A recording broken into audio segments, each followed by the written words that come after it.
मित्रों, समय और भाग्य दोनों परिवर्तनशील होते हैं, इसलिए अच्छे समय में कभी भी अहंकार नहीं करना, कठिन समय में कभी भी ज़्यादा चिंता मत करना, क्योंकि याद रखना मित्रों, दोनों बदलेंगे ज़रूर।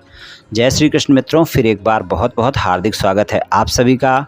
आज हम बात करेंगे कन्या राशि के अगस्त और सितंबर महीने के राशिफल की।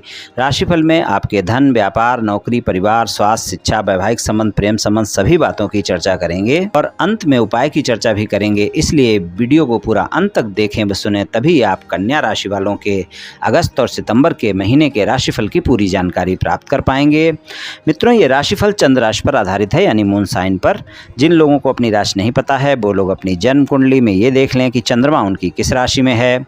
जिस राशि में चंद्रमा है वही उनकी राशि है। जिनके पास जन्म कुंडली नहीं है वो अपने नाम के पहले अक्षर से अपनी नाम राशि जान सकते हैं और ये राशिफल अपनी नाम राशि से भी देख व सुन सकते हैं। तो चलिए मित्रों, शुरू करते हैं, जान लेते हैं कन्या राशि वालों को क्या परिणाम मिलेंगे। तो सबसे पहले आपके धन की बात करेंगे। तो धन की बात करें तो धन भाव में तुला राशि है, स्वामी शुक्र हैं, और आय भाव में कर्क राशि है, स्वामी चंद्रमा है। चंद्रमा का गोचर तो सभी राशियों में हो जाएगा, क्योंकि वो लगभग 2.25 दिन में अपना राशि परिवर्तन कर लेते हैं। और जो शुक्र हैं उनका गोचर अगस्त और सितंबर के महीने में 2 राशियों में रहेगा। पहले तो वो रहेंगे आपके सिंह राशि में रहेंगे, और 7 अगस्त को वो बकरी अवस्था में कर्क राशि में यानी आपके आय भाव में आ जाएंगे, और 7 अगस्त से लेकर 30 सितंबर तक भी वहीं पर बने रहेंगे। तो शुक्र का जो गोचर है वो 2 राशियों में रहेगा, सिंह राशि में और कर्क राशि में। और सिंह राशि में मात्र 7 दिन के लिए गोचर रहेगा, बाकी सारा समय वो कर्क राशि में ही, एकादश भाव में भी, आय भाव में ही रहेंगे। तो धन भाव के स्वामी का गोचर अच्छा है। तो यहाँ पर अगर हम देखें तो अगस्त और सितंबर में कन्या राशि वालों को धन और आय के मामले में बेहतर परिणाम देखने को मिलेंगे। आपका धन और आय के मामले में अच्छा रहेगा, कोई कार्य भी नहीं रुकेगा और आपकी नियमित स्रोतों से आय भी होती रहेगी। और धन और आय के लिए कन्या राशि वालों के लिए दोनों महीने अच्छा परिणाम दिखाएंगे। 7 अगस्त से लेकर 30 सितंबर तक का समय ज़्यादा बेहतर परिणाम दिखाएगा। व्यापार, कारोबार और नौकरी की बात करें तो आपके राशि स्वामी बुध हैं और दशम भाव के स्वामी भी बुध हैं। दशम भाव में मिथुन राशि है, तो मिथुन राशि के स्वामी भी बुध हैं, कन्या राशि के स्वामी भी बुध हैं। तो बुध जो है आपके सिंह राशि में दोनों महीने गोचर में रहेंगे, 12वें भाव में रहेंगे। और ये अगस्त और सितंबर दोनों महीने 12वें भाव में सिंह राशि में ही बुध का गोचर बना रहेगा।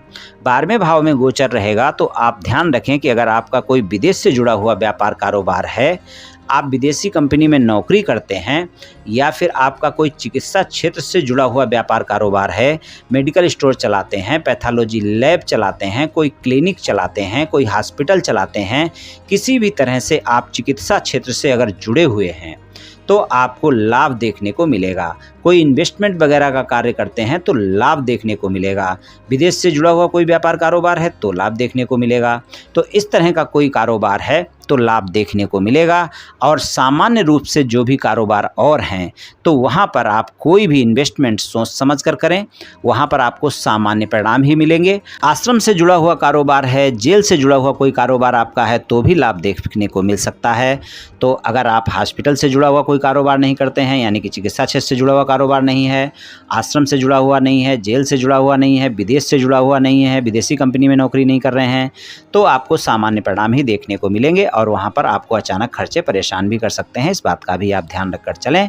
और विदेश से जुड़े हुए कारोबार अगर हैं, हॉस्पिटल क्षेत्र से जुड़ा हुआ कारोबार है, और आपका आश्रम से, जेल से ऐसा कोई व्यापार कारोबार है, इन्वेस्टमेंट है करते हैं आप, तो यहाँ पर आपको लाभ देखने को मिलेगा अगस्त और सितंबर के महीने में। पारिवारिक जीवन की बात करें तो पारिवारिक जीवन में अगर हम देखें तो आपके सप्तम भाव के स्वामी और चौथे भाव के स्वामी गुरुदेव हैं, और गुरुदेव का गोचर आपका अष्टम भाव में मेष राशि में राहु के साथ बना हुआ है। दूसरे भाव में तुला राशि है, तुला राशि में केतु का गोचर अगस्त और सितंबर के महीने में बना हुआ है।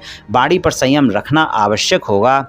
घर के बुजुर्गों के साथ संबंध अच्छे रखने होंगे, माता के साथ संबंध अच्छे रखने होंगे, पिता के साथ भी संबंध अच्छे रखने होंगे। नवम भाव के स्वामी शुक्र हैं, दूसरे भाव के स्वामी शुक्र हैं, दूसरे भाव में केतु का गोचर है, और नवम भाव के स्वामी शुक्र का जो गोचर है वो 2 राशियों में है, कर्क राशि में है और सिंह राशि में है। ज़्यादातर समय वो कर्क राशि में हैं।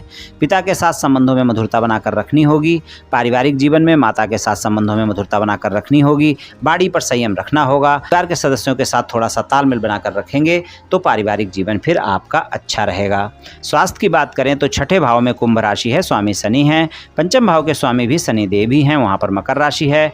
तो अगर आपको पेट से संबंधित कोई भी स्वास्थ्य समस्या है और गंभीर स्वास्थ्य समस्या है तो उसका ध्यान रखकर अगस्त और सितंबर के महीने में चलना होगा।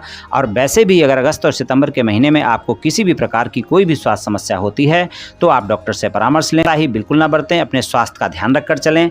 और अगर पहले से कोई गंभीर स्वास्थ्य समस्या है तो उसका विशेष ध्यान रखकर चलें। स्वास्थ्य के मामले में थोड़ा सा ध्यान रखकर चलने की आवश्यकता है। स्वस्थ दिनचर्या अपनाएं, योग प्राणायाम करें, तनाव से बचकर रहें, इस बात का विशेष ध्यान रखकर आप चलें। बात करते हैं शिक्षा की। शिक्षा की बात करें तो पंचम भाव के स्वामी शनि हैं, छठे भाव में गोचर है। अगर आप कोई कंपटीशन एग्जाम वगैरह की तैयारी कर रहे हैं और वो कंपटीशन एग्जाम आपका अगस्त और सितंबर के महीने में है तो वहाँ पर आपको बहुत अच्छे परिणाम देखने को मिल सकते हैं। आप अच्छे से मेहनत करें, आपको सफलता भी मिल सकती है। कंपटीशन एग्जाम वालों के लिए अगस्त और सितंबर का महीना बेहतर है। और शिक्षा के लिए अगर आप अच्छे से मेहनत करते हैं तो परिणाम अच्छे मिलेंगे। शनि देव बिना मेहनत के परिणाम नहीं देते हैं। पंचम भाव के स्वामी शनि हैं, आपको ज़्यादा मेहनत करनी पड़ेगी तभी शिक्षा में अच्छे परिणाम मिल पाएंगे। और कंपटीशन एग्जाम वालों के लिए अच्छा समय रहेगा अगस्त और सितंबर का। वैवाहिक संबंधों की बात करें, सप्तम भाव के स्वामी गुरुदेव हैं, अष्टम भाव में गोचर रहेगा, राहु के साथ युति रहेगी। आपको वैवाहिक संबंधों में जीवन साथी के साथ संबंध मधुर रहेंगे। आपका रोमांटिक समय रहेगा, समय भी गुजारेंगे, लेकिन जीवन साथी के साथ गलतफहमियां आपका पीछा नहीं छोड़ेंगी। अगस्त और सितंबर के महीने में छोटी छोटी बातों को लेकर आप दोनों एक दूसरे पर आरोप प्रत्यारोप कर सकते हैं, एक दूसरे पर शंकाएं कर सकते हैं, गलतफहमियां कर सकते हैं। इस बात का ध्यान रखकर चलें। ससुराल पक्ष के लोगों के साथ संबंध अच्छे रखने होंगे। अगर वहाँ पर कोई बात विवाद चल रहा है तो वो आसानी से समाप्त नहीं हो पाएगा। उसको बहुत ही धैर्य और संयम के साथ सुलझाना होगा। और अपने जीवन साथी के सामने ससुराल पक्ष के लोगों के बारे में किसी भी प्रकार की टीका टिप्पणी करने से बचना होगा, वरना वहाँ पर आपके जीवन साथी के साथ भी वाद विवाद होगा और ससुराल पक्ष के लोगों के साथ भी वाद विवाद होगा। इस बात का आप ध्यान रखकर चलें। और अगर जीवन साथी के साथ किसी भी प्रकार का कोई भी मतभेद चल रहा है तो उसको बहुत ही धैर्य और संयम के साथ सुलझाना होगा, नहीं तो वो वाद विवाद अगस्त और सितंबर के महीने में नहीं सुलझ पाएगा। अगर छोटे मोटे कोई मनमुटाव हैं, कोई मतभेद हैं तो वो दूर हो जाएंगे। ज़्यादा कोई वाद विवाद है तो वो आसानी से नहीं सुलझेगा, आपको ज़्यादा प्रयास करने की आवश्यकता होगी। तो वैवाहिक संबंधों में अपने जीवन साथी के साथ संबंध अच्छे रखें, इस बात का ध्यान रखकर चलें। विवाह से अलग कोई संबंध है तो आपके जीवन साथी को पता चल सकते हैं इन दोनों महीनों में, और फिर वहाँ पर ज़्यादा वाद विवाद देखने को मिल सकता है। इस बात का भी आप ध्यान रखकर चलें। प्रेम संबंधों की बात करें कन्या राशि वालों के लिए तो पंचम भाव के स्वामी शनि ही हैं और मकर राशि है, छठे भाव में गोचर है। सबसे पहली बात तो यही है कि आपको दोनों महीने अपने प्रेमी प्रेमिका के साथ किसी भी तरह की बहस से बचना है। अगर आपने बहस की तो वाद विवाद ज़्यादा हो जाएंगे। प्रेम संबंधों में ईमानदार रहना बहुत आवश्यक होगा, बहस से बचकर रहना होगा। रोमांटिक समय रहेगा। अगर नए प्रेम संबंध हैं तो वहाँ पर बहुत अच्छे दोनों महीने निकलेंगे। अगर पुराने प्रेम संबंध हैं तो पुरानी बातों को लेकर आप दोनों झगड़ सकते हैं। रोमांस भी रहेगा लेकिन झगड़ भी सकते हैं और एक दूसरे पर आरोप प्रत्यारोप शुरू कर सकते हैं। वहाँ पर फिर आपको वाद विवाद देखने को मिल सकते हैं। तो इस बात का आप ध्यान रखकर चलें। अपने प्रेमी प्रेमिका के साथ किसी भी प्रकार की कोई बहस ना करें, बहस से बचकर रहें, तभी आपके लिए अच्छा रहेगा। और गलतफहमियां और शंकाएं बिल्कुल ना बढ़ने दें। बाड़ी अच्छी रखें। केतु का गोचर बाड़ी के भाव में है, आपकी बाड़ी बहुत अच्छी नहीं रहेगी इस समय पर, तो बाड़ी में मधुरता बनाकर रखें। और कोई भी प्रतिक्रिया देने से पहले अपने साथी की बातों को भी सुने, इस बात का ध्यान रखकर चलें। तो थोड़ा सा अगर आप अपने साथी के साथ धैर्य और संयम रखेंगे और थोड़ा सा उसकी बातों को भी सुनेंगे, प्रेम संबंधों में मधुरता बनाकर रखेंगे तो आपको अच्छे परिणाम देखने को मिलेंगे। तो कुछ इस तरह के परिणाम मिल सकते हैं कन्या राशि वालों को अगस्त और सितंबर के महीने में। चलिए उपाय की बात कर लेते हैं। उपाय की बात करें तो कन्या राशि वालों के लिए सबसे अच्छा उपाय यही है कि बुधवार के दिन आप गाय को हरा चारा खिलाएं, साबुत मूंग भी खिला सकते हैं। मंगलवार की शाम को 5 मुट्ठी मूंग साफ पानी में भिगो कर रख दें, सुबह उसको पानी से निकालकर अपने हाथों से गाय को खिलाएं। ये उपाय आप करते रहें पूरे दोनों महीने, आप देखेंगे बहुत अच्छे परिणाम मिलेंगे। तो मित्रों, आज मैंने आपसे कन्या राशि वालों के अगस्त और सितंबर महीने के राशिफल के बारे में कुछ चर्चा की।